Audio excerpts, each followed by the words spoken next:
Market कई दिन से रिकवरी पर है, लेकिन लोग अभी भी स्टॉक में इन्वेस्ट करने से डर रहे हैं। भरोसा नहीं हो रहा है कि किस में खरीदें। इसलिए इसका बेस्ट ऑप्शन होता है कि आप इंडेक्स में पैसा लगाएं, क्योंकि इंडेक्स कभी जीरो नहीं होता है। तो लॉस का डर खत्म। तो सवाल आता है कि कौन सा ईटीएफ बाय करें। मैं एक नहीं पूरे 10 ईटीएफ बताऊंगा और उसको आपको खुद से रिसर्च करके नहीं ढूंढना है। वो ईटीएफ अपने आप आपके पास चल के आएंगे। जी हाँ, मैं आपको एक गूगल सीट दूंगा जिसमें ईटीएफ ऑटोमेटिक आएंगे और आपको सिर्फ बाय करना है। और कैसे बाय करना है वो भी बताऊंगा। आपकी रेगुलर इनकम हो सकेगी। तो हाँ जी, रेगुलर इनकम, वो भी 3 से 6% तक हर महीने। अच्छा, 3 से 6% हर महीने का मतलब क्या हो गया? साल का कितना हुआ? अगर 3 भी पकड़े, 12 या 36, तो 36% का आप एनुअल रिटर्न कमा रहे हैं, राइट। और 36% का एनुअल रिटर्न कमाना कहीं से कम बात नहीं है। मार्केट में इस बाउंस बैक का अगर आपने मौका खो दिया है तो मार्केट की चाल क्या है, ये सारी चीज़ें यूट्यूब मेंबरशिप में दिखती है। किस तरीके से हमने एक एक वीडियो बनाई है। तो आप यूट्यूब मेंबरशिप ज्वाइन करें और पूरा फायदा लें और डीमेट अकाउंट खोलकर हमें सपोर्ट करें। लिंक डिस्क्रिप्शन में है। तो ये सिस्टम एक इन्वेंट्री की तरह है, यानी एक खरीदा एक बेचा, एक खरीदा एक बेचा। तो प्रॉपर से आप पेपर पेन लेके बैठ जाइए, क्योंकि मैं इस वीडियो में बहुत सारी चीज बताऊंगा, बाइंग सेलिंग के कुछ रूल बताऊंगा जिसको समझना जरूरी है। तो चलिए शुरू करते हैं। तो चलिए सबसे पहले आपको सीट दिखा देता हूं, लेकिन पहली बार आए हैं तो चैनल को सब्सक्राइब कर लीजिएगा और यूट्यूब मेंबरशिप से जुड़ जाइएगा, क्योंकि इस मार्केट की बाउंस बैक में किस तरीके से हमने आप लोगों की हेल्प की इस मेंबरशिप में, क्लियर कट वो प्रूफ आपके सामने। तो यानी आप रहेंगे दूसरों से सबसे आगे। तो सीट आपके सामने आ गई है। तो इस सीट में आपको ज्यादा दिमाग नहीं लगाना है, सिर्फ आपको फोकस करना है रैंक 1 वाले ईटीएफ पर, उसको ही बाय करना है। और आपको डेली एक ही ईटीएफ जो रैंक 1 पर है उसको बाय करना है। तो चलिए इसको देखते हैं।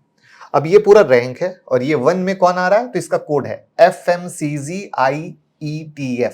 तो ये जो रैंक 1 है इसका आपको बाय करना है, बाकी को आपको बाय नहीं करना है। क्लियर है?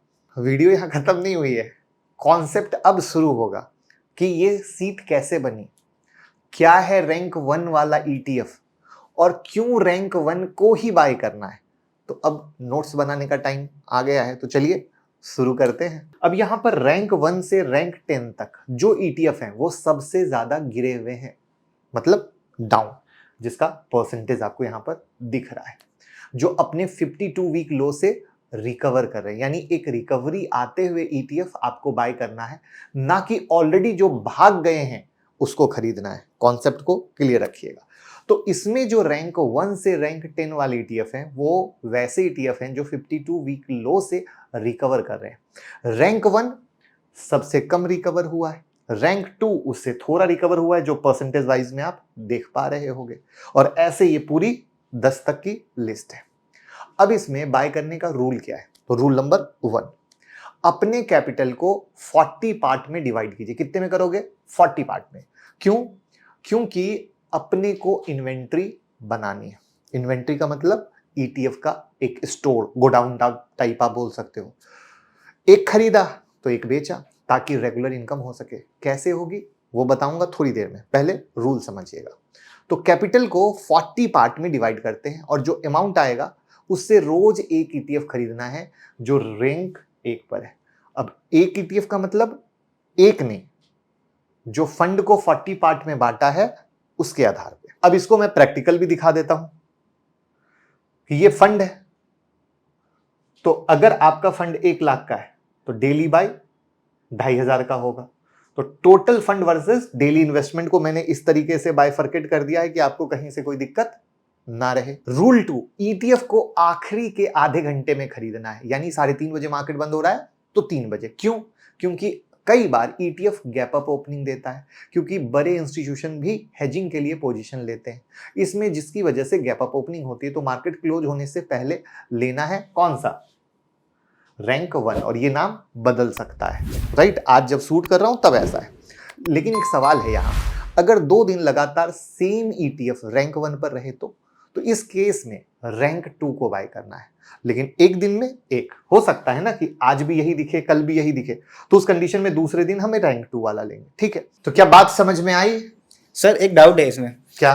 अगर दोनों दिन आपने जो बोला कि रैंक 1 को बाय करना है, ठीक है। लेकिन फिर अगले दिन का सेम डे वो ही रहा तो नहीं बाय करना है, फिर नेक्स्ट डे रैंक 2 बाय करना है, लेकिन रैंक 2 भी अगर उसी दिन रहा तब क्या करेंगे? हाँ, बहुत अच्छा सवाल है। यही सिलसिला हमें लगातार बढ़ाना है। जैसे हमने क्या कहा कि पहले दिन अगर ये है तो बाय करेंगे, दूसरे दिन भी अगर एफएमसीजी है तो फिर हम ये तीसरा वाला मतलब ये एएलपीएल लेते हैं, फिर उसके बाद सेम कहानी रहेगी तो नंबर 3 वाला लेंगे, वापस से सेम कहानी रहेगी तो नंबर 4 वाला लेंगे, और इस तरीके से हम अपने सिलसिले को कायम रखेंगे जिससे वैरायटी आए, बशर्ते कि अगर सेम आ रहा है। क्लियर हुई? तो यानी जो कैपिटल आप 40 पार्ट में डिवाइड करते हैं उससे डेली एक ईटीएफ बाय करते हैं तो 40 ईटीएफ की इन्वेंट्री बन जाती है। तो ध्यान से समझिएगा, कैपिटल 40 पार्ट में डिवाइड हुआ, आप डेली कोई ना कोई रैंक के हिसाब से ईटीएफ बाय कर रहे हैं, तो आपके पास चूंकि 40 दिन है तो 40 ईटीएफ की इन्वेंट्री बनेगी। तो शुरू के 1-2 महीने आपको प्रॉफिट के बारे में नहीं सोचना है, पहले 1-2 महीने पोर्टफोलियो का गोडाउन बनेगा। अब आता है प्रॉफिट बुकिंग का टाइम। टारगेट रखना है आपको 3 से 6% का, कि मान लीजिए कोई ईटीएफ आज बाय किया, फिर 1-2 महीने बाद उसमें तेजी आती है या 15 दिन के बाद भी आती है, तो यानी 3% के प्रॉफिट पर हम चल रहे हैं, बराबर। लेकिन आप चाहे बड़ा लेना तो 5% का भी होल्ड कर सकते हैं, बट चूंकि मुझे सबको देखना है तो उस हिसाब से 3% एक स्टैंडर्ड पैरामीटर आता है, तो मैंने 3% स्टैंडर्ड पैरामीटर को लिया है। अब यहां पर एक ट्विस्ट है, और सिर्फ आप ही लोग वीडियो में नहीं सुन रहे हो, हमारे अभी स्टूडियो में भी हमारे ऑफिस के बच्चे बैठे हैं और वो लोग सुन रहे हैं। तो मुझे लगता है कि एक सवाल यहाँ पर आप लोगों को पूछना चाहिए, तो मैं आप लोगों से पूछता हूँ कि आपके पास दिमाग में वो सवाल आया?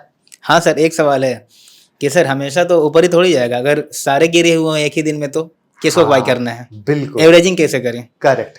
यानी अगर इसको सिंपल भाषा में कहें तो हमने खरीदा, बट जरूरी थोड़ी कि ऊपर ही जाएगा। मार्केट अगर डाउनफॉल में हो, जैसे अभी गिरा, तो वो गिरने की भी कंडीशन बन सकती है। तो वो कंडीशन में हमें क्या करना चाहिए? हमने जिस भी ईटीएफ को बाय किया है वो हमारे लिए भाव से 3.14% नीचे रहता है, तभी एवरेज करना है। अब इसको एग्जांपल से समझिए कि मान लिए कि आपने रैंक 1 वाली ईटीएफ 100 पे खरीदी, नेक्स्ट टाइम फिर से ये आपको दिखता है, तो भैया ये तभी लेंगे जब 100 से 3.14% नीचे ट्रेड कर रहा है। यानी वैल्यूएशन में कितना आया? 96.86 पर। तो नेक्स्ट बाय फिर से कब होगी अगर मार्केट गिर रहा है तो 96.86 से 3.14% नीचे पर जब फिर से रैंक 1 आए तब। तो उम्मीद करते हैं ये गिरावट में एवरेज का पॉइंट आपका क्लियर हो गया होगा। लेकिन सर एक सवाल है, अभी तो आपने कहा कि अगर फिर से जो हमने बाय किया है वो रैंक 1 पे दिखे तो नहीं लेना है, तो फिर यहाँ पे आप एवरेजिंग करने के लिए क्यों बोल रहे हैं? बहुत अच्छा सवाल है और बहुत अच्छा लग रहा है कि आप लोग ध्यान से सुन रहे हो, और उम्मीद करता हूं आप लोग भी ऐसे ही सुनो, इसीलिए आज टीम को बैठाया है मैंने। तो मैं रिपीट कर देता हूं, जब तक 10 के 10 हमारे निगेटिव नहीं रहेंगे और उसमें 3.14% से नीचे का स्टोरी नहीं स्टार्ट होगा, तब तक हमारा एवरेज का स्टोरी स्टार्ट नहीं होगा। अब यहां पे एक और इंटरेस्टिंग सी चीज है कि अभी तक तो ये सिनारियो था, बट मार्केट गिर रहा है, और गिरने में अगर हम एवरेज करने के बारे में सोच रहे हैं तो जब तक 3.14% से नीचे नहीं आएगा तो हम कुछ ट्रेड नहीं करेंगे, यानी उस दिन हम ईटीएफ नहीं खरीदेंगे। ये भी रूल उतना ही प्रिसाइज है। तो अब इसको समरी करता हूं कि सबसे पहले कैपिटल को 40 पार्ट में डिवाइड करना है, जिसको मैंने यहां पर दिखा दिया, ठीक है। रोज रैंक 1 को बाय करना है, वो मैंने यहां पर दिखा दिया, राइट। अगर ये आपके पोर्टफोलियो में है तो फिर रैंक 1 के नीचे वाले को बाय करना है, राइट। आपके लास्ट बाय प्राइस से 3.14% नीचे हो तभी एवरेज के बारे में सोचना है, और उसमें भी सब डाउन हो तभी सोचना है।